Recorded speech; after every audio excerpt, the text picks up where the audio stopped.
15వ తారీఖున శ్రీలంకలో భారత్ పాకిస్తాన్ మ్యాచ్ ఉంది. ఈ మ్యాచ్కి పాకిస్తాన్ చాలా ఓవర్ యాక్షన్ చేస్తుంది. ఐసీసీ కూడా చాలా ఎక్కువ ఓవర్ యాక్షన్ చేస్తూ దానికి చాలా ఎక్కువ ఇంపార్టెంట్ ఇస్తుంది. ఏదో దానికి నష్టం దీనికి నష్టం అన్న విధంగా. సరే, ఐసీసీ ఏమైనా చేసుకొని బీసీసీ అయితే చెప్పేసింది వాళ్ళు విధించినటువంటి ఏ కండిషన్కి మేమైతే ఒప్పుకోమని. అయితే ఇప్పుడు ఐసీసీకి ఉన్నటువంటి డిప్యూటీ చైర్మన్ అయిన ఖవాజా ఇమ్రాన్ లేదా ఇమ్రాన్ ఖవాజా, అలాగే దాంతోపాటు బీసీబీకి చెందినటువంటి బీసీబీ బోర్డు అధ్యక్షుడు అనుమిల్ ఇస్లాం, వీళ్ళిద్దరూ పాకిస్తాన్ వెళ్ళి పాకిస్తాన్తో మాట్లాడుతున్నారు. పాకిస్తాన్ ఇంతకుముందు కండిషన్లు చెప్పింది కదా, బంగ్లాదేశ్కి నష్టపరిహారం ఇవ్వాలి, మాకు ఎక్కువ డబ్బులు ఇవ్వాలి, అలాగే మా దగ్గర కానీ బంగ్లాదేశ్ దగ్గర కానీ భారత్ వచ్చి ఒక మ్యాచ్ ఆడాలి, వన్డే సిరీస్ ఆడాలి అన్న విధంగా ఏవో కండిషన్లు పెట్టింది. అయితే ఇప్పుడు బంగ్లాదేశ్ బోర్డు కూడా ఏం చెప్తుంది, మీరు భారతదేశంతో ఆడాలి.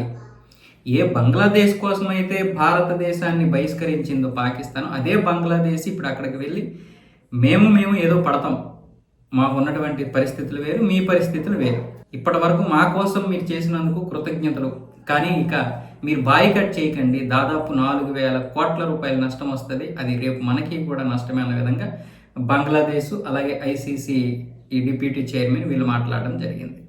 అలాగే యూఏఈ కూడా దీనికి స్పందించింది. మీరు భారతదేశాన్ని బహిష్కరించడం అనేది మేము దిగ్భ్రాంతికరమైనటువంటి విషయంగా పరిగణిస్తున్నాము.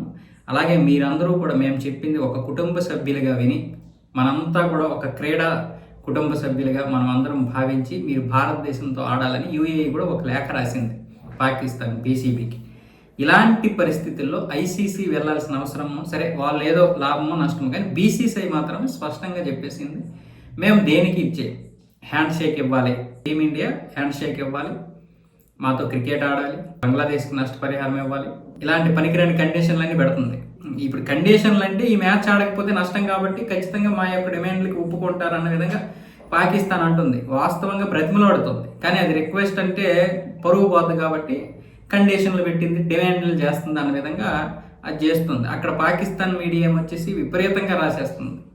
కాళ్ళ దగ్గరికి వచ్చారు, ఐసీసీని బీసీసీ పంపించింది, పాకిస్తాన్ ఆడకపోతే ఇప్పుడు నష్టంగా ఉంటుంది, బీసీసీకి నష్టమే, మిగతా అందరికీ నష్టం అన్న విధంగా వాళ్ళు మాట్లాడుతున్నారు. తప్పేముంది, వాళ్ళ మాటల్లో తప్పేముంది? ఒకసారి బాయ్కట్ చేస్తే T20లో నష్టం ఏంటి? నీ యొక్క ఆత్మాభిమానం కంటే 4,000 కోట్లు ఎక్కువ. ఈరోజు బాయ్కట్ చేస్తే మొత్తం క్రికెట్ ప్రపంచానికి తెలుస్తుంది. ఈరోజు బాయ్కట్ చేసిన పాకిస్తాన్కి రేపు ఐసీసీ సరైనటువంటి నిర్ణయాలు తీసుకొని ఒక 2 సంవత్సరాలు నిషేధిస్తే అన్ని దారికి వచ్చేస్తాయి. కేవలం ఇప్పుడు 4,000 కోట్లు అనేది చూస్తున్నారు. బీసీసీఐని లొంగించడం లేదా కండిషన్లకు ఒప్పుకోవడం మా చేతిలో లేదు. మీరు బీసీసీఐని మా చేతిలో ఉందనుకునేదో అనుకున్నారు, కానీ బీసీసీఐ అయితే మాత్రం ఏ కండిషన్కి ఒప్పుకున్నా ఒప్పుకోకపోయినా మాకు సంబంధం లేదు.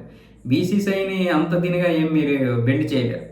మీరు కావాలనుకుంటే వచ్చి ఆడటమే తప్ప ఇంకొక మార్గం అయితే లేదు. బీసీసీఐ దగ్గరికి వెళ్ళి మీరు దీన్ని ఒప్పుకోండి దాన్ని ఒప్పుకోండి అని మేమైతే చెప్పలేమని ఇమ్రాన్ ఖవాజా అయితే చెప్పేశాడు.